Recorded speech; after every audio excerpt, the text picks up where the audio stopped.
नमस्कार, स्वदेश न्यूज देख रहे हैं आप। मैं हूं आपके साथ राखी और बात करेंगे हिंदुत्व का हथियार। मुख्यमंत्री शिवराज सिंह चौहान ने बुधवार को हैदराबाद में रामानुज सहस्त्राब्दी समारोह में हिस्सा लिया और यहां से संदेश दिया कि आने वाले समय यानी कि 2023 में हिंदुत्व मध्य प्रदेश में बड़ा चुनावी मसला होगा। शिवराज ने इस दौरान भारत का मतलब भी समझाया और कहा कि हिंदुत्व ही राष्ट्रत्व है, इसमें दो मत हैं ही नहीं। उन्हें ये बात कहने में संकोच नहीं है। शिवराज ने यह भी कहा कि ओंकारेश्वर में बनने वाले स्टैच्यू ऑफ वेलनेस से भी यही संदेश जाएगा। शिवराज ने यहां संतों से आशीर्वाद मांगा है। उन्होंने बताया कि स्टैच्यू ऑफ वननेस ओंकारेश्वर में बनने वाला है। ओंकारेश्वर में 108 फीट की आचार्य शंकर की बहुधातु प्रतिमा, संग्रहालय और अंतर्राष्ट्रीय वेदांत संस्थान की स्थापना मध्य प्रदेश की शिवराज सरकार करने जा रही है। यानी अभी तक जो हम बातें सुनते आते थे, हिंदुत्व को लेकर बातें होती थी, तो वो कहीं ना कहीं समझ में आ रही है कि 2023 में जो चुनाव होंगे उसमें एक बहुत बड़ा एजेंडा भारतीय जनता पार्टी का हिंदुत्व होगा, जिसके लिए हमने बहुत बयानबाजी देखी है, बहुत आरोप प्रत्यारोप देखे हैं, लेकिन फिलहाल अंतिम मुहर लगती दिख रही है कि हिंदुत्व पर यह पूरा चुनाव लड़ा जाएगा। अब की बार हिंदुत्व का हथियार। चलिए मैं इस चर्चा को आगे बढ़ाऊं, उससे पहले कुछ प्रतिक्रिया भी है, वो भी सुनते हैं। मैं संतों से आशीर्वाद मांगता हूं। स्टैच्यू ऑफ वननेस ओंकारेश्वर में बनने वाला है। एक ही चेतना के अंग हम सब, एक ही चेतना सब में। सृष्टि के कण कण में भगवान विराजमान है। हर एक आत्मा परमात्मा का अंश है। हर एक घट में बस वही समाया हुआ है। तो ओंकारेश्वर से भी वह संदेश जाए, इतनी शक्ति और प्रेरणा मुझे भी मिल जाए। मैं तो अल्पज्ञ हूं, इतना सामर्थ्य नहीं कि आपके सामने लंबा बोलूं। परम पूजनीय सरसंघ चालक जी ने जो दिशा निर्देश दिया, मुझे तो संकोच हो रहा था कि बाद में मैं कैसे बोलूं, लेकिन उन्होंने जो दिशा निर्देश दिया है, हम लोग भी विनम्र प्रयास करेंगे। इसलिए कि भारत को तो बढ़ना ही है। और ये भी यहां से मैं कह सकता हूं, बहुत छोटा हूं, कि भौतिकता की अग्नि में दग्ध विश्व मानवता को शाश्वत शांति के पथ का दिग्दर्शन कराएगा, तो हमारा ये सनातन धर्म कराएगा, हमारी ये परंपरा कराएगी। और उसी को आगे बढ़ने का संदेश यहां से मिला है। मैं एक बार फिर स्वामी जी को, उन सबको प्रणाम करता हूं जिन्होंने इस प्रकल्प को बनाने में अपना योगदान दिया है। देखिए, जिस पेशे से वो जुड़े हुए हैं, जिस राजनीति से वो जुड़े हुए हैं, वो राजनीति को कोसना है, तो हमको भी उनका बयान सुनकर बड़ा आश्चर्य लगा, क्योंकि अभी तक इसके कई उदाहरण देश में मौजूद है कि धर्म भी लोगों को जोड़ता है, राजनीति भी जोड़ती है।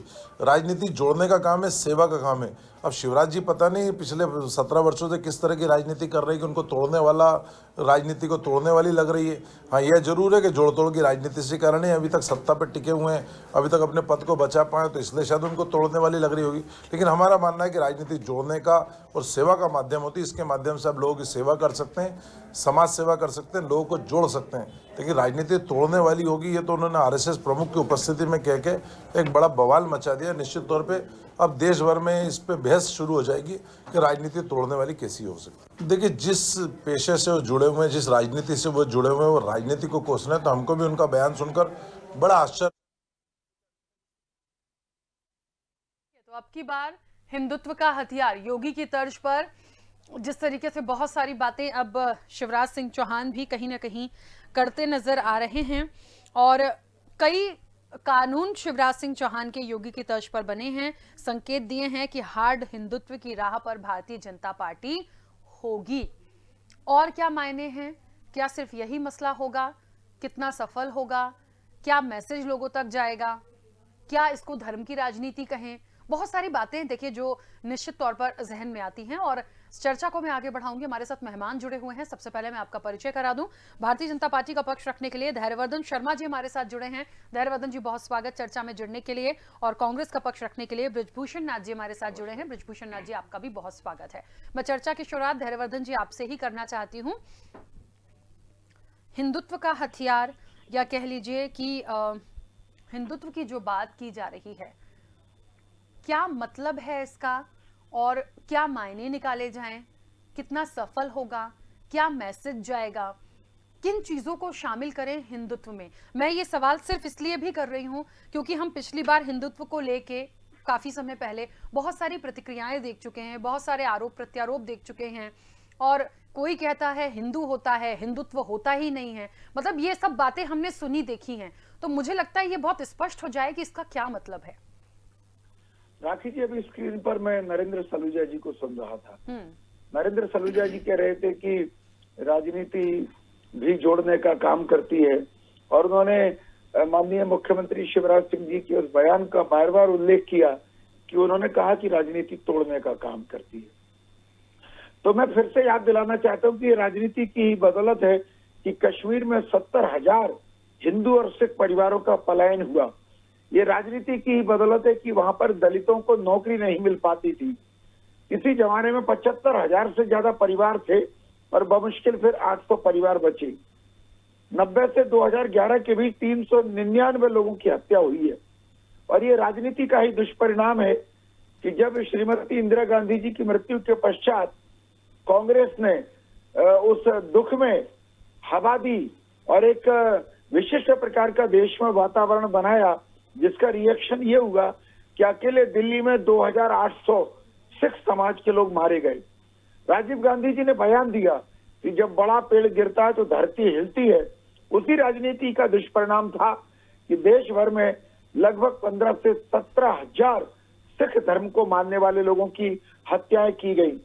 उसी राजनीति का परिणाम था कि शाहबानो प्रकरण में माननीय उच्चतम न्यायालय कोई फैसला देता है, समान नागरिक संहिता के नाते महिलाओं की उनको हक, उनके जीवन संचालन के लिए कोई हक उनको देने की बात की जाती है, तो सुप्रीम कोर्ट के आदेश को दता बताते हुए कांग्रेस पार्टी संसद में बिल ला करके नियम संशोधन करती है। तमाम सारी बातें जिन पर मैं चर्चा करूंगा कि राजनीति ने कैसे कैसे विश्वमन किए, और आजादी के बाद राजनीति का अर्थ कांग्रेस पार्टी थी। धर्म का अर्थ है लोगों को जोड़ना, और धर्म क्यों जोड़ती है, क्योंकि मुझे नहीं मालूम किस धर्म में क्या बातें कही गई हैं, ये तो उनके जानकार बताएंगे। पर मैंने बचपन से जो हिंदू धर्म के बारे में सुना है कि हम वसुधैव कुटुंबकम की बात करते हैं। वसुधा यानी धरती, ये पूरी की पूरी धरती हमारा कुटुंब है। एक एक जीवात्मा के प्रति, एक एक पेड़ पौधे के लिए हमारी संस्कृति में, हिंदुत्व में प्रेम है, अपरत्व है, और उनके लिए भी अभयदान है। उनके संरक्षण के लिए हमारे लोग, इस धर्म को मानने वाले लोग तमाम प्रयास करते हैं। इसलिए मैं शिवराज जी की बात से पूर्णतः सहमत हूं कि धर्म जोड़ने का काम करता है। ठीक है, बृजभूषण नाथ जी क्या कहेंगे? निश्चित तो धैर्यवर्धन जी की बात पर मैं सहमत हूं कि धर्म जोड़ने का काम करता है और नेता इस धर्म में आग लगाने का काम करते हैं। इस बात को भी धैर्यवर्धन जी को समझ लेना चाहिए। मंदिर में हम लोग, धैर्यवर्धन जी जब जाते हैं तो एक बड़े अच्छे से एक बात बोलते हैं कि जगत का कल्याण हो और प्राणियों में सद्भावना हो। आज सबसे ज़्यादा भारत में प्राणियों में सद्भावना की ज़रूरत है, जो कहीं नज़र नहीं आ रही।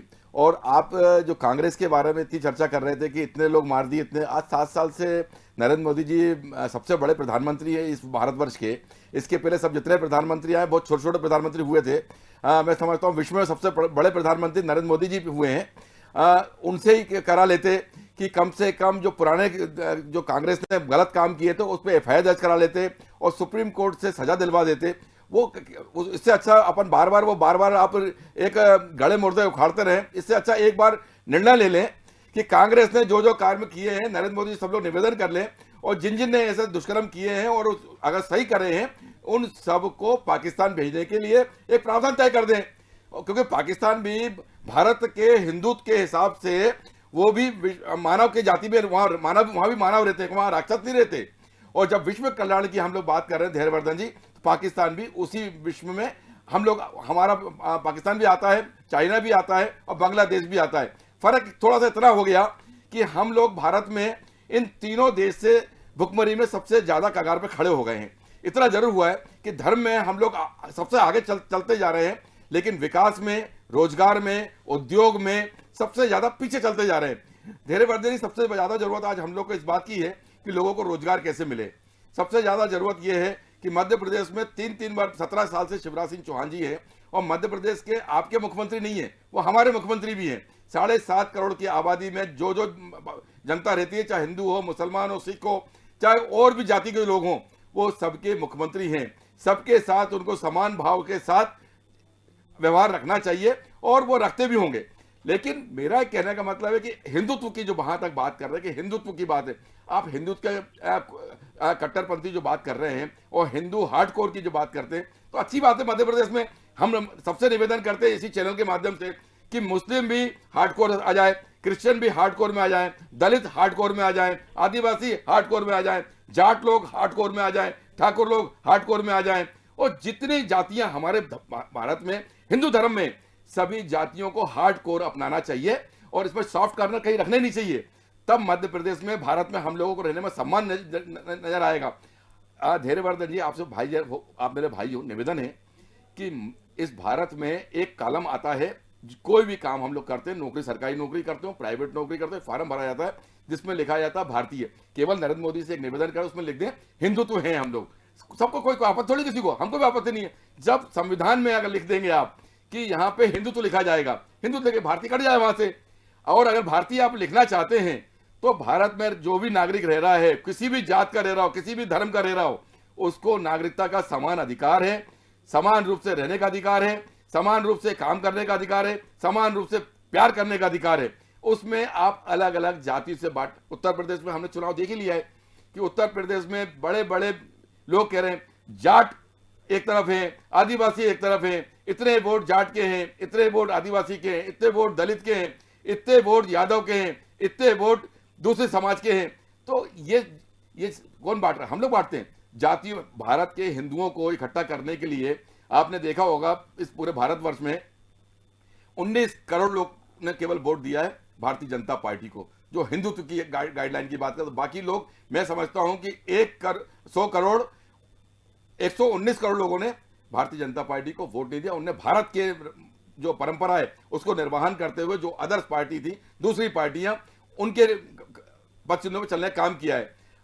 पूछने जाते हैं हिंदुत्व की राह पे क्या अखिलेश यादव नहीं चल रहे? हिंदुत्व की राह पे क्या मायावती जी नहीं चल रही? हिंदुत्व की राह पे जाट समुदाय नहीं चल रहा क्या? जो हिंदुत्व की अलग गाइडलाइन लेके आ रहे हैं आप लोग। आप केवल एक गाइडलाइन लेके आइए। भारत में अगर विकास करना है तो भारतीय की गाइडलाइन, जो भारत के संविधान का पालन नहीं करेगा, जो भारत में रहने के लिए अपने भारत को मूल निवासी नहीं समझेगा, उसको हम निश्चित तौर पे, आप कहिए, हम भी आपके साथ, उनको हम पाकिस्तान भेज देंगे। बार बार जो कहते हैं जो यहाँ पे हिंदुत्व की बात करेगा वो यहाँ रहे, बाकी पाकिस्तान चले जाएं, हम भी आपके साथ हैं। लेकिन संविधान में संशोधन करा दीजिए। जैसा आप संविधान में आप हमसे बोलोगे कि आपको संविधान में जितने कांग्रेस में जो वोट देते हैं, आप घर से हफ्ते में एक बार निकले, हम लोग एक बार निकलेंगे, लेकिन संविधान कानून के तहत। धैर्यवर्धन जी, आप हंस रहे हैं मेरी बात पे। संविधान और कानून बना दीजिए कि जहां जहां पुलिस, आप फोर्स खड़ा कर दिए, जो कांग्रेस को वोट देता है आपने उसको मान लिया कि हम लोग धर्म तोड़ने वाले लोग हैं, तो हमारे घर पे चश्मा कर दीजिए कि महोदय ब्रजभूषण नाथ जी, आप हफ्ते में एक बार घर से निकलेंगे क्योंकि आप लोग हिंदुत्व को नहीं मान रहे। निश्चित तौर पर हम हिंदुत्व को नहीं मानते, हम हिंदू हैं, हिंदू को मानते हैं। हिंदुत्व का जो शब्द है, धैर्यवर्धन जी मेरे भाई हो, केवल आप 200 साल पहले हिंदुत्व का शब्द कहीं आप ला दोगे तो मैं आप भारतीय जनता पार्टी में आने के तैयार हूं। हिंदू संस्कृति में हम लोग हिंदू हैं, सनातनी धर्म हिंदू, हम लोग हिंदू हैं। लेकिन हिंदुत्व की जो परिभाषा है उसको बांटने का प्रयास मत करें धैर्यवर्धन जी। देश बंटवारे की कगार पर चला जाएगा और हिंदू ही बढ़ते जा रहा है। और इतिहास गवाह है, हमारे को जब भी षड्यंत्र हुआ इस भारत में, धैर्यवर्धन जी, जब भी भारत में षड्यंत्र हुआ है, हिंदू ने हिंदू को मारा है। जब भी आज भी सबसे ज्यादा लूटे हैं लोग, कोरोना काल में हिंदू ने हिंदू को लूटा है। रेमडेसिविर में देख लीजिए, कोरोना काल में बेड में देख लीजिए, वेंटिलेटर में देख लीजिए, बड़े बड़े हॉस्पिटल कुछ मुसलमान के नहीं थे मेरे भैया, हिंदुओं के थे, जहां पे 60,000 का रेमडेसिविर बिका है और जिस अस्पताल में 60,000 का एक बिस्तर मिला है और 40-40 लाख रुपए इलाज में लग गए। और वो बेचारा क्या मालूम स्वर्ग गया कि नर्क चला गया, ऊपर चला गया, लेकिन इतना जरूर मालूम मुझे कि वो ऊपर चला गया है, स्वर्ग में गया, नर्क में गया। इसका तो आप ज्योतिषी अच्छे से कर सकते हैं। आप बताओ कहां पहुंचा वो आदमी? मुझे ऐसा लगता है, हाँ धैर्यवर्धन जी बोलिएगा, लेकिन एक बात है, इस चर्चा से और पहले भी जो हिंदू और हिंदुत्व की जो बात हमने की है, मुझे लगता है थोड़े समय बाद ना सच में लोग ये सोचने पे मजबूर हो जाएंगे कि हम हिंदू हैं, हिंदुत्व में क्या है। ये जो परिभाषा है ये अच्छा मैसेज नहीं देती। वाकई में चीजें स्पष्ट होनी चाहिए, क्या बताना चाहते हैं समझ में नहीं आता। राखी जी, पूरी डिबेट में मैंने मुसलमान शब्द का प्रयोग नहीं किया। मैंने तो नरेंद्र सलूजा जी ने जो बात की थी केवल उस दुखती रग पे हाथ रखा मैंने, और ब्रजभूषण नाथ जी को इतना गहरे तक मार कर गई कि वो रुकने का नाम ही नहीं ले रहे थे, लगातार उनकी पीड़ा व्यक्त हो रही थी। नहीं, आपने हाथ उठाया, मैं रुक गया भैया। कह रहा नहीं, मैंने मुसलमान शब्द का कहीं पर भी प्रयोग नहीं किया पूरी डिबेट में। राखी जी चाहे तो इसका उल्लेख कर दे। मैंने केवल ये कहा, जो आपने भी बात आगे बढ़ाई कि प्राणियों में सद्भावना हो, विश्व का कल्याण हो, तो वही तो मैं कह रहा था कि हम सर्वे भवन्तु सुखिनः के पक्षधर हैं, हम वसुधैव कुटुंबकम के पक्षधर हैं। हम प्राणी मात्र में कैसे प्रेम उत्पन्न हो, हमसे ज्यादा बड़ा कोई हितचिंतक इस प्रकृति का नहीं है। पशु पक्षी नदियों की पूजा करते हैं हम। इसलिए मैंने कहा कि यदि हम हिंदुत्व की राह पर आगे बढ़ रहे हैं तो हिंदुत्व के नाम पर आपको आपत्ति इसलिए हो सकती है कि आपने बड़ा अच्छा तर्क दिया कि 200 वर्ष पहले के शब्द चलन में था। कोई बात नहीं, सोने को कोई स्वर्ण कहता है, कोई गोल्ड कहता है, कोई सोना कह देता है, एक दो नाम और है उसके। तो ये नाम हो सकता है चलन में हिंदुत्व अभी आ गया हो, पर हमारी जो भारतीय संस्कृति है, जो वैदिक संस्कृति है, जिसके आप अनुयायी हैं, और भारत और ये जो केंद्र है दुनिया का, इस हिंदू विचारधारा को, सनातन विचारधारा को, वैदिक संस्कृति को मानने वाला ये भूभाग है। हम केवल उसकी बात करते हैं, नाम का अंतर हो सकता है। और एक सच बात मान लीजिए, आप किसी को कितना भी चुभता हो, अगर ये विचारधारा मजबूत रहेगी तो भारत में सारे धर्मों के लोग सुख से जी लेंगे। क्योंकि हमारे धर्म में कहीं नहीं सिखाया गया है कि काफिरों की गर्दन काट दो। हमारे धर्म में ये नहीं सिखाया गया है कि औरतें भोगने की चीज हैं। हमारे धर्म में माता बहनों को सम्मान का दर्जा दिया गया है। हम आज भी महिलाओं में माता सीता की मूर्ति देखते हैं। ये अलग बात है, कुछ लोग अपराध करते होंगे, चाहे वो रेमडेसिविर में अपराध करें, चाहे महिलाओं के साथ दुराचार में अपराध करें। तो भगवान राम के समय से लेकर के हमारे उदाहरण है कि हमने कैसे राक्षसों का वध किया, हम कैसे दुराचारियों को दंडित करते हैं। तो भारतीय संस्कृति का, हिंदुत्व का दूसरा पार्ट ये भी है। इसलिए हम कहते हैं कि भारत में अगर हिंदुत्व की राह पर हम चलेंगे तो सारे धर्म के लोग अपने अपने धर्मों का सुख से पालन कर सकेंगे, अपनी संस्कृति का निर्वाह कर सकेंगे, और भारत में कानून का राज होगा। क्योंकि हिंदुत्व का मतलब यही है कि कानून में आस्था रखना, एक नियम कायदे को मानना और दूसरों को कष्ट न देना। जियो और जीने दो का जो भाव है वो इसी वैदिक संस्कृति में छिपा है। अनेकानेक परिवर्तन हुए होंगे आंशिक तौर पर मूल हमारा जो भाव है, लोगों के परोपकार का, लोगों के कल्याण का, लोगों के साथ सहकार का, लोगों के साथ सहभागिता का, लोगों के साथ साहचर्य का, वो जिंदा है इसी हिंदुत्व की बदौलत। इसलिए हम उसी को आगे बढ़ाने की बात करते हैं। और इसलिए हमारे जो महापुरुष हैं, जो मानबिंदु हैं, जिनसे हमें समाज प्रेरणा मिलती है, हमारे समाज को कुछ सीखने का उनसे भाव पैदा होता है, नई पीढ़ी उनसे कुछ सीखती है, ऐसे महापुरुषों की प्रतिमा लगाने की बात हो, यदि शिवराज जी ने कहा है तो शंकराचार्य जी की प्रतिमा लगाना तो मध्य प्रदेश के लिए गौरव की बात है। क्योंकि शंकराचार्य जी ने हिंदुत्व की विचारधारा को, हिंदू धर्म को पुनर्स्थापित करने के लिए, पुनर्परिभाषित करने के लिए, एक बार पुनः देश के कोने कोने में मजबूत तरीके से लोगों के दिलो दिमाग में बसाने के लिए अपने जीवन का एक एक क्षण दिया है।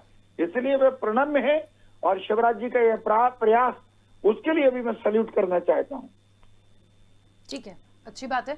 मुझे लगता है ब्रजभूषण नाथ जी बहुत सारी चीजें वो स्पष्ट कर रहे हैं, लेकिन बात बस यही थी कि जो भी चीजें इसमें आप ला रहे हो वो तो है ही, वो स्पष्ट होनी चाहिए। उसके साथ विकास, उसके साथ जनता को क्या मिल रहा है, जनता को मूलभूत किन चीजों की आवश्यकता है, कितनी चीजें आप दे पा रहे हैं, कितनी चीजें पूरी कर पा रहे हैं, ये हमेशा मैं चर्चा में बोलती हूँ। देखिए, हिंदुत्व, हिंदू, मुस्लिम, सिख, ईसाई, ये सब एक अलग चीजें हैं। सब हम आपस में भाईचारे की बात करते हैं, और ऐसा नहीं है कि सिर्फ एक वर्ग से आपको बहुत फायदा हो जाता है। जब सबका विकास होता है, भारतीय जनता पार्टी तो हमेशा कहती है कि सबका साथ सबका विकास, तो जब आप इसको करेंगे, जब इस भावना में ही चलेंगे, तभी तो आप कर पाएंगे। राम राज्य की बात भी करते हैं तो केवल 30 सेकंड लूंगा। रामायण की एक चौपाई है, नहीं दरिद्र को दुखी न दीना, नहीं कोई अबुध न लक्षण हीना। तब कैसे समाज की कल्पना करते हैं जब हिंदुत्व की बात करते हैं, राम राज्य की, कि न कोई दरिद्र हो, न दुखी हो, न दीन हो, न अस्वस्थ हो, सब बुद्धिमान हो, सब में लक्षण हो समाज को बेहतर करने के लिए, तो हम अच्छे राज्य की कल्पना करते हैं, किसी को भयभीत होने की आवश्यकता नहीं है। और इसीलिए यदि मोदी जी पर आरोप लगाया जा रहा है कि मोदी जी हार्डकोर की बात कर रहे हैं, पर मोदी जी ने क्या मुस्लिम महिलाओं को समानता का अधिकार नहीं दिया 3 तलाक से मुक्ति देकर के? क्या मोदी जी ने आवास अगर गरीबों के दिए तो धर्म के आधार पर कोई भेदभाव किया है? शौचालय अगर दिए क्या धर्म के आधार पर कोई अंतर किया? या शिवराज जी की सरकार के समय तीर्थ योजना चलाई गई, बेटियों के कल्याण के लिए कोई योजना लेकर के हम आए, तो क्या धर्म के आधार पर कोई हमने भेदभाव किया है? इसलिए ऐसी कल्पना निरर्थक है। ठीक है, ब्रजभूषण नाजी अपनी बात रखिएगा। मैं धैर्यवर्धन जी को एक चीज दिखाना चाहता हूँ। धैर्यवर्धन जी थोड़ा ध्यान से देखें, और अपन एक ऐसी डिबेट पे बैठे हैं कि हो सकता है कि जिस लाइन पे आप लोग चल रहे हो या जिस लाइन पे शिवराज सिंह चौहान जी देश को, मध्य प्रदेश को ले जाना चाहते हैं, उसमें नुकसान हो, फायदा ना हो। कैमरा अगर दिखा सके तो ये देखिए, ये है राम दरबार। आपके पिताजी, मम्मी जी और हमारे पिताजी, मम्मी जी, नाना नानी सब लोग, और कम से कम 500 साल, 1000 साल पहले से ये राम दरबार की पूजा करते हैं और राम दरबार को ही मानते हैं। आपने क्या किया है, 80 से ये जय श्री राम चालू किया है। आप खुद देख लीजिए, ये जब आपने सीता माता को अलग कर दिया, सीता माता को तो नाम लेना नहीं चाहिए ना, आपने सीता माता को अलग कर दिया, नरेंद्र मोदी जी की पत्नी जी को अलग कर दिया, तो देश का विकास समान रूप से परिवार के साथ होता है। हम परिवार के साथ हैं। राम दरबार में रामचंद्र की जय, यार गलत है। देखिए मेरी बात सुनिए, ये जो मैंने आपको दिखा रहा हूं ये आपके सामने ही है। राम दरबार, मेरे घर में आप आइए, मेरे घर में राम दरबार की पूजा होती है और लगी है, और आपके परिवार में भी मैं आऊंगा ना, तो आपके परिवार में भी धैर्यवर्धन जी मेरी बात सुन लीजिए। आपने उस दरबार से राम को एक तरफ किया, लक्ष्मण जी को अलग कर दिया, हमारे भरत जी को अलग कर दिया, शत्रुघ्न जी को अलग कर दिया, और जय श्री राम जो बोलने वाले हनुमान जी थे उनको भी आपने अलग कर दिया। आपसे निवेदन है कि हिंदुत्व की बात करने के पहले ये राम दरबार को वापस स्थापित करिए आप लोग पहले, तब हम कहेंगे कि हर भारत, और सुनिए धैर्यवर्धन जी, भारत का जो भी नागरिक है, भारत का जो भी नागरिक, हिंदू, मुसलमान, सिख, ईसाई, वो राम दरबार की पूजा करता। कभी गांव में मेरे साथ चलिए, आज भी मुसलमान भी राम राम सीता राम करता है। आप जबरदस्ती जय श्री राम मत बुलवाइए उनसे, नहीं बोलेगा, नहीं बोलेगा वो गांव वाला, गांव बिल्कुल नहीं बोलेगा। जहां जहां बोलेगा वहां पे देख रहे हैं आप, उत्तर प्रदेश में नहीं बोल पाया, उत्तर प्रदेश का चुनाव में मैं बोलता हूँ सीताराम, आप बोलिए सीताराम, आप बोलिए सीताराम, आप सीताराम बोलिए, मैं कह रहा हूँ सीताराम बोलिए, सीताराम, सीताराम बोलिए। 80 के पहले, और ये शब्द कब आया सुनिए, 80 में जब रामानंद सागर जी रामायण लेके आए, अब जय श्री राम समझ में आया आपको। इसके पहले जय श्री राम नहीं, सीताराम बोलते थे आप लोग। आप सीता माता को अलग मत करिए, मैं कह रहा हूँ सीता माता को अलग मत करिए आप लोग, मैं कह रहा हूँ सीता माता को, राम जी के परिवार को अलग मत करिए। आपसे हाथ जोड़ के निवेदन, आपने भारत में लोगों को विभाजित करा है, आपने भारत में लोगों की जातों को विभाजित किया है, आपने लोगों को धर्म से अलग किया है। प्लीज एक एक करके अपनी बात रखिए, देखिए समय की भी सीमा है प्लीज। जो गजवाए हिंद लाना चाहते हैं हिंदुस्तान में, धूर्तों की वकालत कतई उचित नहीं है। राम, मेरे लक्ष्मण जी को लेके आइए, हम साथ में हैं, लक्ष्मण जी को साथ में रखिए, हम साथ में हैं, हनुमान जी को साथ में रखिए, हम साथ में हैं, सीता माता को साथ में रखिए, हम साथ में हैं। राखी जी कोई पूरा प्रश्न तो पूछ लीजिए। नहीं ठीक है, आप अपनी बात रखिएगा क्योंकि समय की सीमा है। नहीं, मैंने तो बोल दिया ना कि मैंने मुसलमानों की आलोचना पूरी डिबेट में, आलोचना की बात नहीं कर रहा, प्लीज। मैं मुसलमान, हिंदुस्तान का जो मुस्लिम है जी उनको बोलने दीजिए। वो भगवान राम को भी निजामे हिंद मानता है, उनका सम्मान करता है, पर उन्हीं मुसलमानों में कुछ लोग ऐसे हैं जो वंदे मातरम उनकी जुबान से आप कहलवा नहीं सकते, भारत माता की जयकारा नहीं लगवा सकते, वो देश के टुकड़े टुकड़े करने के लिए वो गैंग नारे लगाती है, सरेआम मीडिया चैनल के सामने बोलती है कि हिंदुस्तान के टुकड़े होंगे। हम आलोचना उनकी करते हैं, आम मुसलमानों की नहीं करते, जो गजवाए हिंद लाना चाहते हैं हिंदुस्तान में, जो हिंदुस्तान में एक और टुकड़ा करना चाहते हैं धर्म के आधार पर। हमारी आलोचना के टारगेट वे लोग होते हैं। ब्रजभूषण नाथ जी, ये हिंदुस्तान हिंदू, मुस्लिम, सिख, ईसाई सबका है, ये आप भी जानते हैं, मैं भी यही चाहता हूँ सबका रहे, मेरा भी भाई यही है। चलिए, मैं आप दोनों को बीच में रोक रही हूं क्योंकि समय की सीमा है। आप दोनों मेहमानों का बहुत शुक्रिया इस चर्चा में जुड़ने के लिए। देखिए, बात चल रही है हिंदुत्व का हथियार, इसे हथियार कह लीजिए, कुछ और कह लीजिए, लेकिन जिस तरह से मैसेज आया, जिस तरह से प्रतिक्रिया आई, जिस तरह से स्टैच्यू ऑफ वननेस से ये संदेश दिया जाएगा, ओंकारेश्वर में ये स्टैच्यू बनेगा, तो निश्चित तौर पर एक हिंदुत्व की बात छिड़ी थी और इसीलिए निकली कि 2023 में भारतीय जनता पार्टी इसी एजेंडे पर चलेगी। अब हिंदुत्व में देखिए बहुत सारी चीजों को शामिल कर रहे हैं, अलग अलग उदाहरण से क्लियर भी कर रहे हैं, लेकिन क्या है इसके पीछे? मुझे लगता है फिर से हम विकास के साथ साथ लोगों को क्या फायदा होगा, जनता को क्या फायदा होगा, वो उसके बाद इन चीजों पर आइए, बहुत आवश्यकता है। तो क्योंकि एक पक्ष कुछ कहेगा, दूसरा पक्ष कुछ कहेगा, पर मैसेज अच्छा नहीं जाता है, बहुत स्पष्ट होना जरूरी है क्योंकि हिंदुत्व की लड़ाई हम पहले भी देख चुके हैं। चर्चा में इतना ही, दीजिए इजाजत, नमस्कार।